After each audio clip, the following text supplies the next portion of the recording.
Okay, so students, I wanted to go over this summary of the sample argument paper written by Emily Sanchez. And this paper is on page 67 in your books, and it's in part 4 if you go into the online version. So I'm just going to show you where you're going to access it from. Where it says academic reading and writing, you're going to go in there. And this is part 4, reading and writing critically. And so I wanted to look at this sample student paper here. And this student paper is a rebuttal against the argument written by Betsy Johnson. So you could look at the argument written by Betsy Johnson about big box stores. It's on page 57, and if you click 4A on the online version of the book, I'm sorry, sometimes it's hard to go back and forth. If you click 4A, it'll take you to the original article by Betsy Taylor. I'm sorry, it's not Betsy Johnson, it's Betsy Taylor. I'm thinking of my clothes. So this article written by Betsy Taylor is called Big Box Stores Are Bad for Main Street. And Betsy Taylor originally wrote this article. And I want you guys to note, before you actually read Sanchez's paper, the student paper, the argument she's rebuttaling against is very, very touchy-feely and does not have enough evidence or support for an argument. She says things like big box stores are bad for you. In other words, the word bad is like saying it doesn't offer enough evidence of what's wrong with them. She says here the real concern about having a 25-acre slab of concrete with 100,000 square foot box of stuff land on a town is whether it's good for our community's soul. So talking about the community's soul is not really a concrete or substantial way to look at this issue about big box stores, because it's very touchy-feely. You want it, it should be maybe that big box stores don't offer good employment for people, or that pay high wages, or big box stores take away the jobs of small companies, but they do it like A, B, C, or D. Instead, she says that it's not nice, and that it has a tendency to produce Ross Perot's famous big sucking sound, sucking the life out of cities and small towns across the country. Using examples like that is not a very strong, it doesn't take a strong position. So that's the original article written by Betsy Taylor. And so as Emily Sanchez is reading the paper, she starts asking questions. And if you look here in the blue, it has all the questions that she would bring up and her annotations. Her annotations are very well worth looking at, because she uses those as annotations as a guideline to writing her own paper as a rebuttal against the previous paper. So here's some good questions for active to think about. Who is the author? What are the author's credentials? So who is Betsy Taylor? How important is she to be able to write this kind of essay about big box stores? What's the author's purpose? To inform, to persuade, to call to action. So she doesn't actually even, this is supposed to be an argumentative paper, but she doesn't actually give a really firm, persuasive paper. Who is the expected audience? We don't know who she's addressing. When was the text written? where was it published? What kind of text is it? Is it a report, a scholarly article? So these questions have to come up. And so she's annotated it. And I just want to look at this last part. Ask the so what question. Why does the author's thesis need to be argued or explained? What's at stake? So there should always be something at stake when we're talking about having a good thesis or an argument. What has the author overlooked in presenting the thesis? Could a reasonable person draw different conclusions? To put an author's thesis to the so what test, use language like the following. The author overlooks this important point, and write that down. The author's argument is to convince because. If you can write those things down about the paper, then you can start analyzing it. So these questions you want to put to the test of all your researched articles. When you're researching online for a paper and you're going through the database, you should be asking yourself these questions and annotating your research articles just like this, writing it in the corners of the margins. So when I taught you the skill of annotation, I also want you to use annotation when you are looking at these articles from the database. And you should be annotating these articles before you actually make an outline for your own paper and write an essay. In addition to annotating these texts, you should be outlining the information given to you from the articles. So you should have annotations and outlines of the articles that you're reading, putting them all together before you create an outline for yourself to write your own paper. So the writing process has a lot of depth to it, and it has a lot of details, because you're not ready to put together an outline for your own paper and write your own argumentative essay before you actually do all the reading and annotation of the articles that you're researching. And then in addition to annotating those articles, then you can come together and put together an outline for those articles. And then look at all the articles that you have. Maybe it's 2, maybe it's 3, looking at those articles and then assessing how you're going to go about writing your own paper. That's the writing process. It's a lot of thinking prior to writing your paper about what you've read. And most of your writing is about your reaction to what you've read from other authors. And that's how writing works. It's a reaction to another idea. And research writing in particular works like that a lot. So then we move over here to the essay that's written by Emily Sanchez. So Emily titles her essay, Rethinking Big Box Stores. Okay, off the bat, I can tell you this is an A paper, only because the title is so well done. I cannot stress how important a title is for a paper, because a title will tell the reader a lot about the information that's already presented in the author.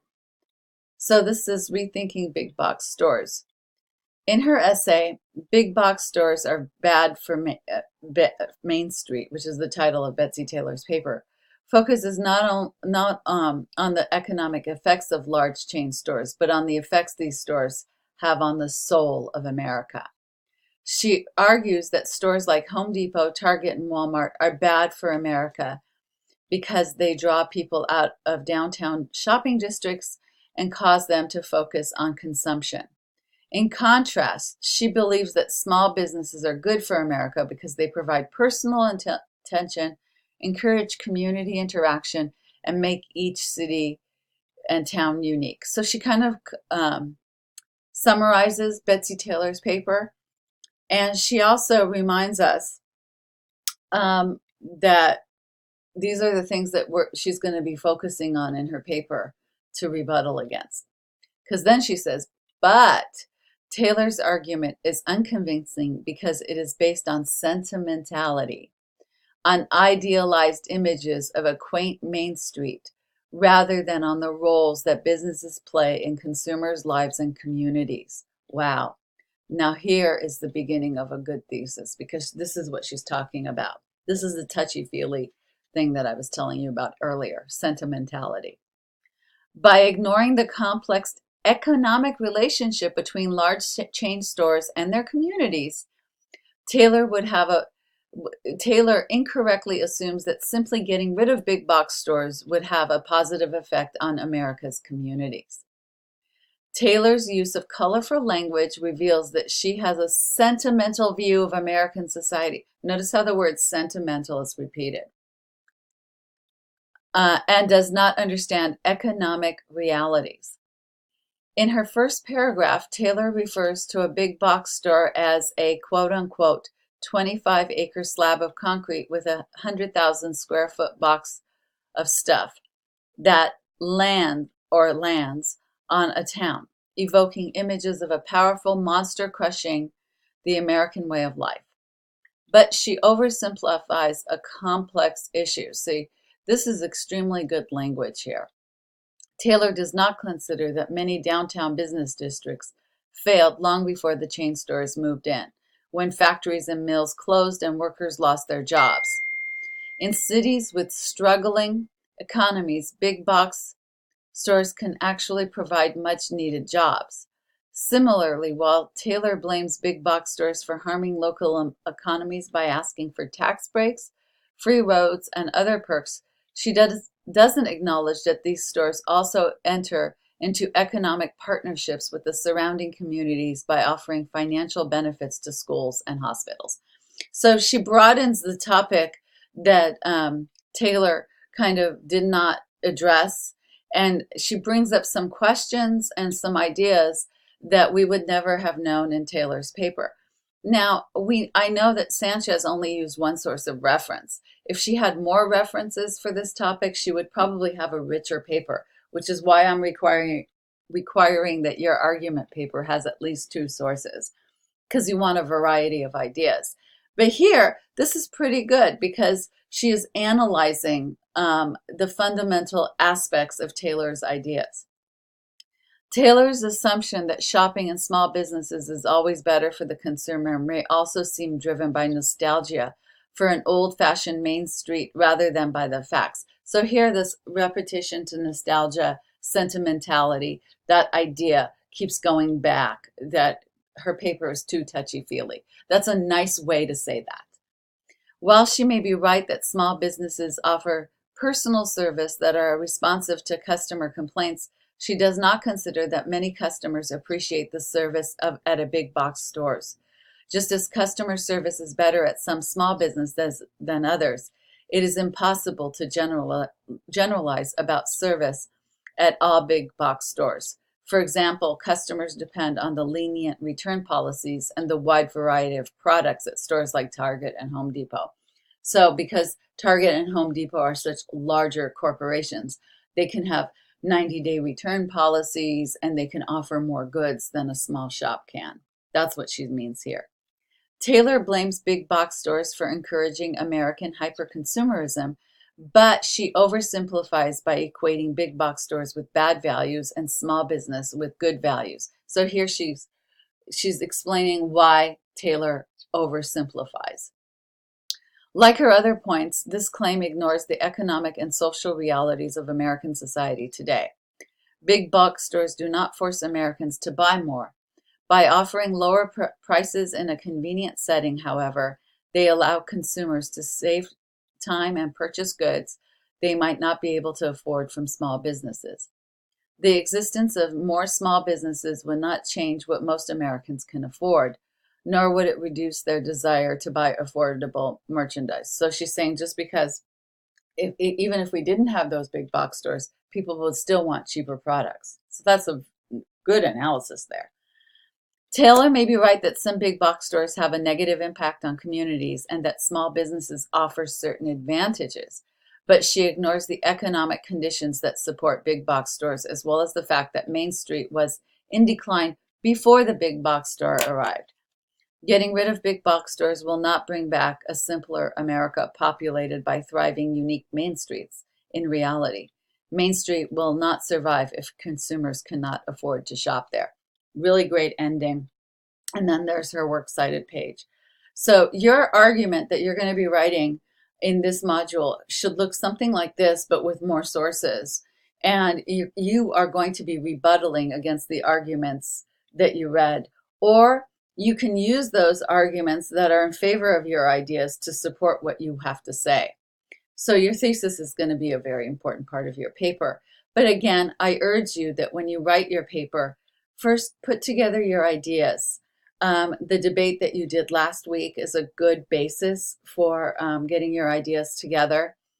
And really, this week, you need to put together a nice, good, strong outline for your own paper. But you can't write an outline for your own paper unless you've really analyzed the essays that you're researching to get a lot of information to be able to support your ideas. So the first step is to do the research, read the articles, annotate them, and then create an outline for them. The second step is to get all those outlines, put together some ideas and a thesis for you. Do the clustering, that's also very good, and then put together a really nice tight outline before you actually write your paper. And that's what you should be focusing on this week. So lots of important stuff this week. This essay number 2 is going to open the doors for all the essays that we're going to write this semester because it's argument based. And one of the reasons why I had you guys do the debate last week is so that you can use the language of the debate, the way you support your ideas, to participate in that debate, to hear yourself, to be able to reason with some ideas and take those ideas and put them in your own paper. Of course, if you decide to change your position from last week, from last week's debate to now, that's fine too. You don't have to, you can change your position. I won't hold that against you. But that's what you're going to have to work on. You can use, for this next paper, you can use Richard Branson's articles. You can use the video on Barbara Ehrenreich that you watched last week. Or you can research Barbara Ehrenreich on her from Nickel and Dime, the book. You can research some articles from that book to support your ideas. You can research Richard Branson on the library database. And I just want to take a moment to show you the library database because I've had some questions that, in case you have some questions, I've had some people ask me some questions, but in case you have some questions about the library database, I just want to show you that you aren't limited just to opposing viewpoints. You can move around and you can look at different databases. So I'm just going to show you some databases on the library database that is very good for you to consider. You can look into CQ Researcher. This is a very good source about the economy, the world of work. That's called the CQ Researcher. And you can also go into EBSCO-Host Combined. This is also a very good reference for you to use, and you can do a search through EBSCO-Host Combined. And you can also go into SIRS Knowledge. Let me get to the S's. There we go. And you can go into SIRS Knowledge over here, and that's also a very good source. So it's still loading over here, SIRS. And put in your topic, the economy and the world of work. Play around with the language if you're not finding enough articles to write your paper. If you've got your articles from last week, that's great. We're going to do this database all semester for all of our essays. So by the end of this semester, you should be a professional with the databases. Anyways, that's the argument paper video for you. So have fun working on your paper. Bye.